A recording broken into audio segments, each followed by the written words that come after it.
এছাড়া নবীজি সাল্লাল্লাহু আলাইহি সাল্লাম অন্য এক হাদিসের মধ্যে বলেছেন, তা বাজ্জার শরীফের হাদিস, বর্ণনাকারী আব্দুল্লাহ ইবনে আব্বাস রাদিয়াল্লাহু আনহু তিনি বলেন, নবীজি বলেছেন যে বুল্লু আরহামাকুম বিসসালাম, যে কোনোভাবে যদি তুমি আত্মীয়তার দায়িত্ব আদায় করার মতো সক্ষমতা তোমার নাই, অন্তত সালাম কালাম দিয়ে হলেও আত্মীয়তার সম্পর্কটাকে ঠিক রাখো।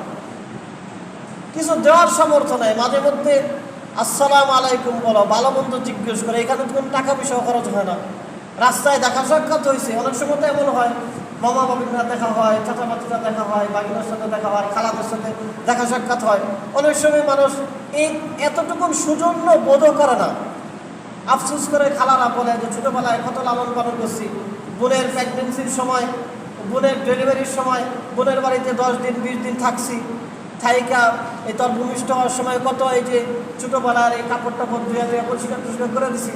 আজকে আমার অবস্থান খারাপ, বাগিনারা বাতিটিরা তাদের অবস্থা কত ভালো, আজকে আমার খোঁজ খবর নেয় না। এমনিতে হাজার হাজার লক্ষ লক্ষ টাকা দান সৎকার করে, আমাকে একটু মাসে 1-2 হাজার টাকা 100-200 টাকা অন্তত আন্না পারো, কেমন আছি ভালো মন্দটুকুও জিগায় না, আফসোস করার সময় বলে। নবীজি বলেন, তোমরা তোমাদের নিকটাত্মীয়দের সাথে এরকম আফসোসগুলো রেখো না।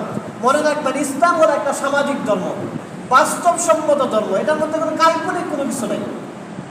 আমরা অনেক সময় মনে করি যে অস্বাভাবিক কোনো কিছু ঘটে যাবে, এগুলো অস্বাভাবিক চিন্তার কোনো বিষয় ইসলামের মধ্যে না। ইসলাম একদম মানব সম্মত এবং সামাজিক বাস্তবসম্মত একটা ধর্ম। বাস্তব মানে পরিস্থিতির আলোকে ইসলামের বিধানগুলোকে দেওয়া হয়েছে। অস্বাভাবিক কোনো কিছু নেই, অদ্ভুত কোনো কার্যকলাপ ইসলামের মধ্যে নেই।